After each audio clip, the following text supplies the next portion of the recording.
हाय, मैं प्रदीप प्रकाश आप सबका स्वागत करते हैं। आप जहां भी रहें स्वस्थ रहें, मस्त रहें और अपने कामों में व्यस्त रहें।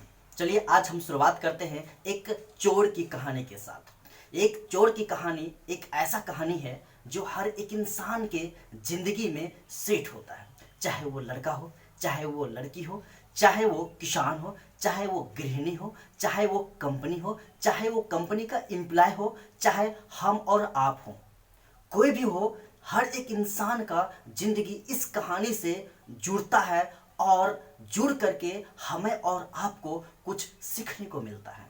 तो चलिए दोस्तों शुरुआत करते हैं। कहानी है एक चोर की।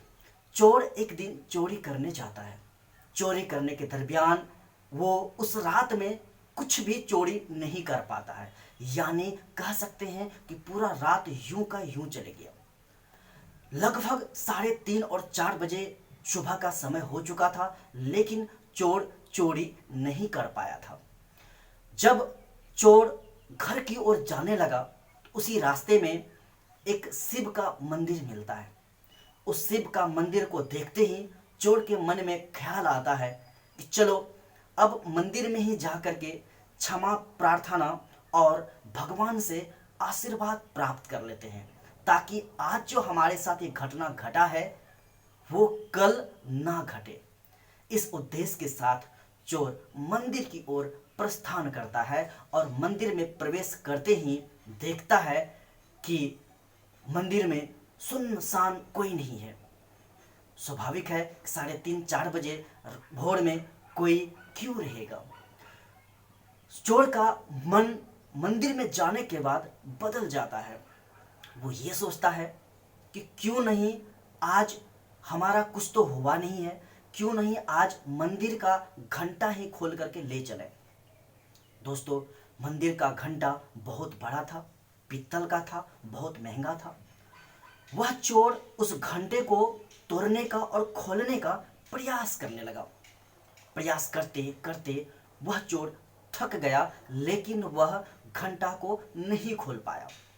फिर वह सुस्त हो करके वह बैठ जाता है।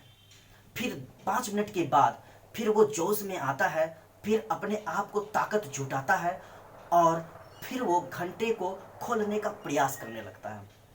फिर भी वह घंटा चोर नहीं खोल पाता है। फिर थके हारे होने के कारण वह फिर मन में ये सोचा, आखिर ये कैसे इस घंटे को मैं खोल सकूं। तो उसके मन में एक विचार आता है और विचार उसके अंदर में ऐसा आया कि वो कर बैठा। उसके मन में ये विचार आया कि क्यों नहीं शिवलिंग पे पैर रख करके इस घंटे को खोल लिया जाए। और जैसा उन्होंने सोचा वैसा ही उन्होंने कर डाला। जैसे ही वो अपना पैर शिवलिंग पे रखता है, उधर से भगवान शिव प्रकट होते हैं। भगवान शिव के प्रकट होने से भगवान कहते हैं, वत्स, मैं तुमसे काफी खुश हूं, मांगो तुम क्या मांगना चाहते हो। इतने में ही पुजारी भी आ जाता है। पुजारी भी देख करके दंग रह जाता है। तो पुजारी भगवान से सवाल करता है कि हे भगवान, हमने 35 वर्षों से आपका सेवा किया है, हमने 35 वर्षों से फूल माला अगरबत्ती धूप दिया आपको दिखाया है, और 35 वर्षों से सेवा करने के बाद भी मुझे कुछ नहीं मिला, और ये चोर चोरी करने आया था, तो आप इसे प्रकट हो करके आप ये कहते हैं कि वत्स मांगो, मैं तुमसे बहुत ज्यादा खुश हैं, मांगो तुम्हें क्या चाहिए। तो भगवान शिव का एक जबरदस्त जवाब था।